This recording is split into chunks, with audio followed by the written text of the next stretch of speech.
रात के अंधेरे में एक घर की खिड़की से हल्की रोशनी झांक रही थी। घर के अंदर एक बुजुर्ग महिला अपने हाथों में एक पुरानी तस्वीर थामे गहरे सोच में डूबी थी। तस्वीर में एक परिवार मुस्कुरा रहा था, एक पिता, एक माँ और उनके 3 बच्चे। लेकिन अब उस घर में अकेला सन्नाटा था। हर कोने में बस एक बात गूंज रही थी, काश वह गलती नहीं हुई होती। यह कहानी शर्मा परिवार की, जो कभी अपने मोहल्ले का सबसे खुशहाल परिवार माना जाता था। सब कहते थे कि ऐसा परिवार भगवान हर किसी को दे। लेकिन फिर कुछ ऐसा हुआ जिसने इस परिवार को हमेशा के लिए बिखेर दिया। क्या वह छोटी गलती थी? किसकी थी वह गलती और कैसे उसके इस परिवार को तोड़कर रख दिया? यह जानने के लिए अंत तक बने रहें। नमस्कार दोस्तों, आप सुन रहे हैं अनमोल कहानी और मैं आपका दोस्त देवानंद। तो दोस्तों, इस कहानी को शुरू करने से पहले अगर आप इस चैनल पे पहली बार आए हैं तो प्लीज़ इस चैनल को सब्सक्राइब कर दें और बेल आइकन ज़रूर दबा लें ताकि ऐसी कहानियाँ आपसे मिस न हो सके। तो चलिए इस कहानी को शुरू करते हैं। दोस्तों, शर्मा परिवार के मुखिया रमेश शर्मा एक मेहनती और ईमानदार इंसान थे। उनकी पत्नी सुमित्रा परिवार की रीढ़ थी। उनके 3 बच्चे आदित्य, नित्या और आरव हमेशा एक दूसरे के साथ हंसी मजाक करते थे। रमेश का जीवन एक मूल मंत्र था, जिन परिवार से कुछ बड़ा नहीं।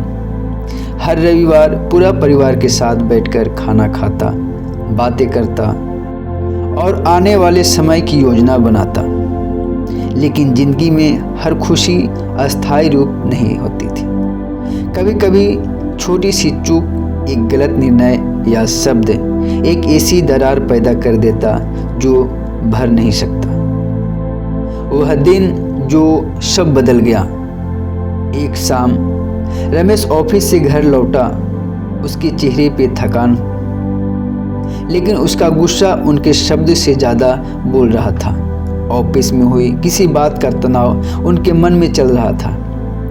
जैसे उन्होंने घर में कदम रखा, आरव अपने दोस्त के साथ खेल रहा था और गलती से रमेश के सामने चिल्ला उठा। गुस्से में रमेश ने आरव को डांट दिया, लेकिन वह डांट केवल एक बच्चे को नहीं, पूरी मोहल्लों को ठेस पहुंचने वाली थी। उन्होंने गुस्से में कह दिया, तुम्हारे जैसे गैर जिम्मेदार बच्चे के कारण ही परिवार टूटते हैं। दोस्तों, इस बात ने आरव को अंदर तक हिला दिया।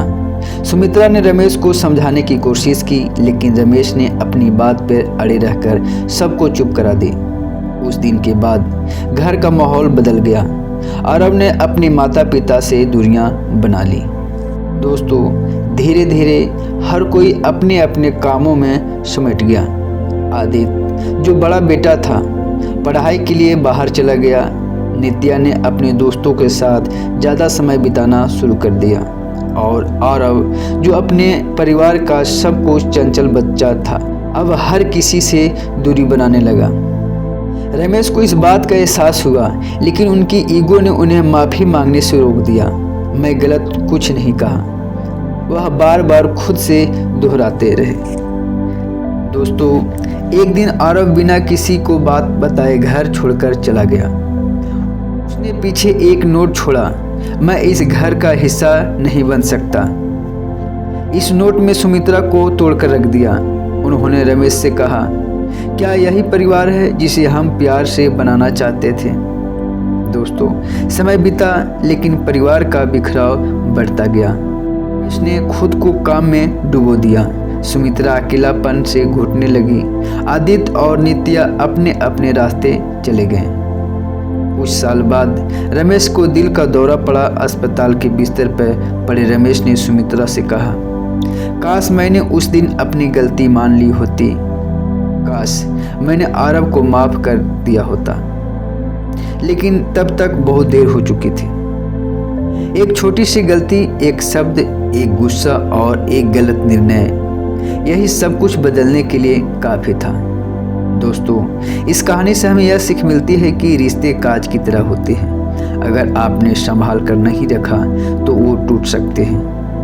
दोस्तों, गुस्सा अस्थायी होता है, लेकिन उसके शब्द अस्थायी निशान छोड़ जाते हैं। दोस्तों, अगर आपके जीवन में कोई ऐसा रिश्ता है जिसमें किसी गलती ने दरार पैदा कर दी हो, तो आज ही कदम उठाएं, माफ़ी मांगने में झिझकिचाएं नहीं।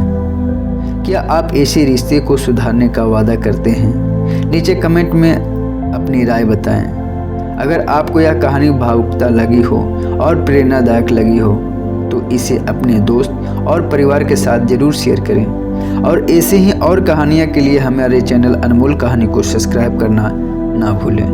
नमस्कार।